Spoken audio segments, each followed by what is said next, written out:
Hello po mga amore! Welcome back to my channel.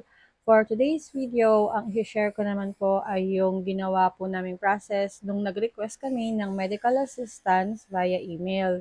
Last time po kasi meron kaming kaibigan na hindi makalabas ng hospital dahil hindi pa po kompleto yung pangbayad.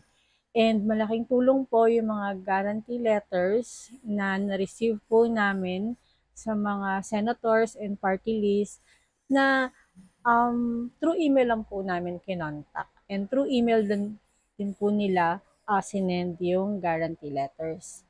Bali, ilalagay ko na lang din po yung link nitong mga references na ginamit po namin para makuha po yung mga email addresses and contact informations, pati na rin po yung mga website na pinag-requestan po namin ng medical assistance.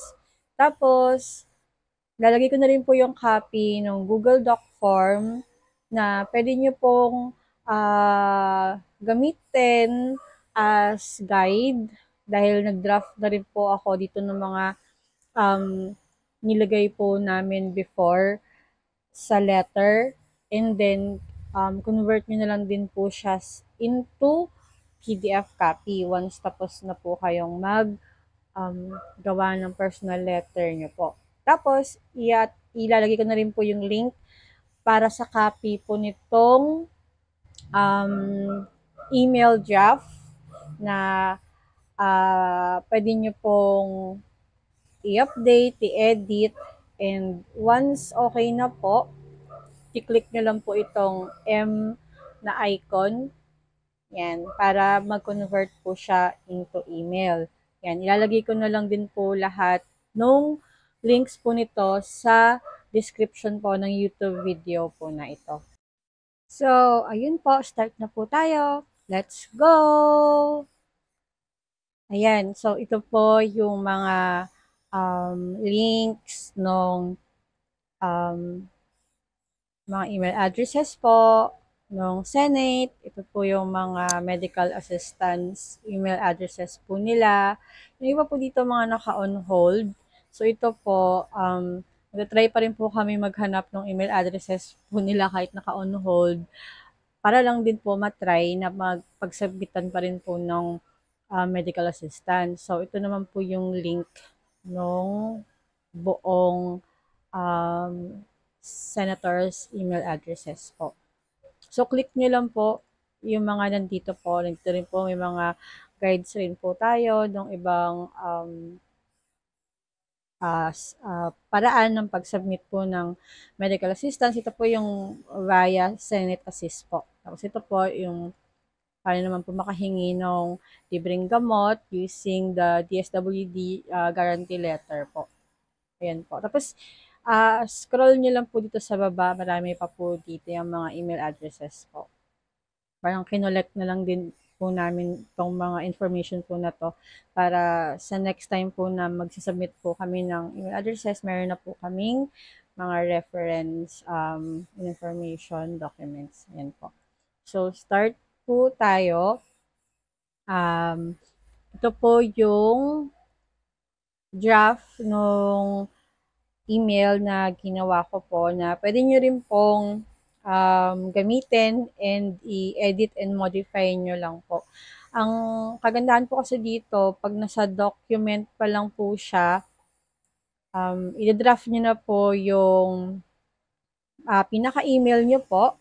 And then, yung papalitan nyo lang po dito every time na magsisend po kayo ng email sa mga senators ay ito po, kung kanino po siya naka-address, tsaka kung sino po yung pagsasendan po ng email. So, kunyari ito po, si Senator Chis Escudero po. So, ang ilalagay ko po dito ay yung email address po ni Senator Chis.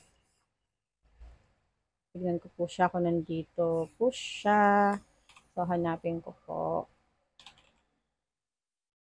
Yan. So, ito po yung kay Senator Chis. So, kukunin ko lang po yung email address po niya. Tapos, lagay ko po dito sa 2.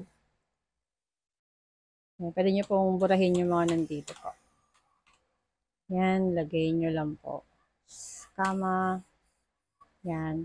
Tapos, kung gusto nyo rin pong i-copy yung kunyari mga kamag-anak nyo po or may mga gusto po kayong i-copy sa email, ilagay nyo lang din po dito. Yan, meron po kayong i-copy na hindi po visible po doon sa recipient. Yan, pwede nyo po ilagay po. So, ganyan po dito yung patient name. Kunyari, siya po, si Mr. Juan de la Cruz. Lagay nyo lang po dito, Juan de la Cruz. Ayan. Tapos, kayo na po bahala sa body po ng email nyo po. Kasi syempre po, depende po yan sa kalagayan ng pasyente. And ito po naman yung portion kung saan nilalagay po natin kung ano po yung mga kalakip na supporting documents po ng email po natin. So last time po ito po kasi yung mga nilagay po namin doon po sa case ng kaibigan namin. Tapos sa baba naman po is yung patient details, ayan, address, and diagnosis. Ayan po, hospital. Tapos, yun, on behalf lang po ako na nag-submit na medical assistance request dahil po, syempre po yung pasyente hindi niya na po kaya. Yan.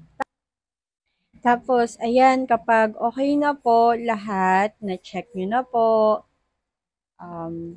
kung kanino po naka-address, okay na po yung body of the email, yung mga kalakip na dokumento, patient details.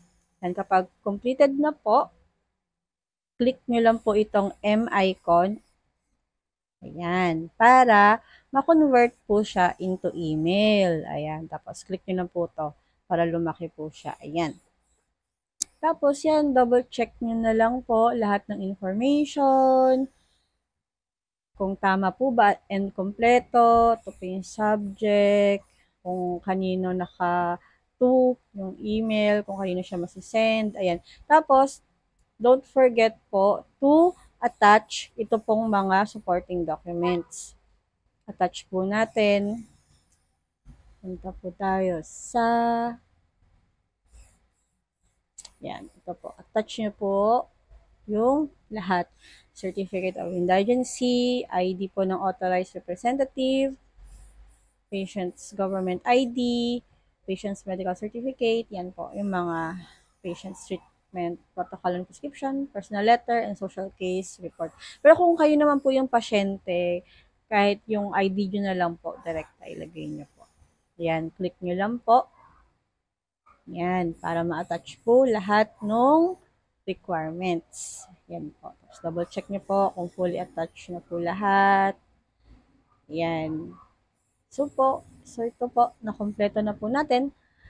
After po nyan, click nyo lang po yung send para ma-send na po sa office ni Senator Chis Escudero. As pagkatapos naman po niyan, balik po ulit tayo kasi pagka-send nyo po yan, mawawala po to eh. Yan, paano po siya. Parang back to the Google Docs na naman po tayo. Tapos, yan, dire-diretso lang po. Mag-send naman po tayo kay Senator Lauren Legarda. Yan, balik lang po ulit kayo dito sa naka-draft po. Tapos, ilagay niyo lang po ulit dito kay Senator Lauren, ito po pala, sa ano po niya.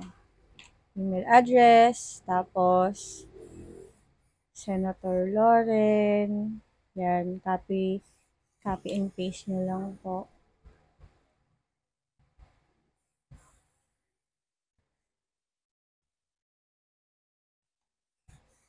Yan. Tapos, yung personal letter po, meron rin po tayong naka-draft po. Yan. Ito po. Kayo na po ang bahala na rin po na mag-complete po ng personal letter nyo po to the senator. Kada isang senator po, isang personal letter po. Yan. I-draft nyo na po siya para yung papalitan nyo na lang po palagi is yung pangalan po nung senador. Tapos, i-convert nyo lang po ito into PDF. Yan, click nyo lang po itong file, download, and click PDF. Yan. Pag na-click nyo na po siyang PDF, ayan na po siya. Magiging personal letter.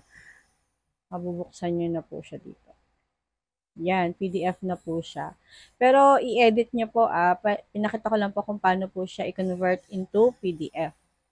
Ayan po. Tapos, yan, dire-diretso nyo lang po yung pagsisend para mas mapagbilis po yung pagsisend nyo po ng mga emails po sa mga government bodies. Meron din po dito mga email sa mga party list. Ayan, pwede nyo rin po silang sendan ng email. Ito po yung mga Viber number po ng mga senador. Pwede rin po kayo mag-request via Viber. Ayan po. Pwede po kayong mag-refer po dito. Marami po kayong ma-reach out po ditong mga government bodies po. So, yun lang po. Hope this helps and follow me for more. Salamat po.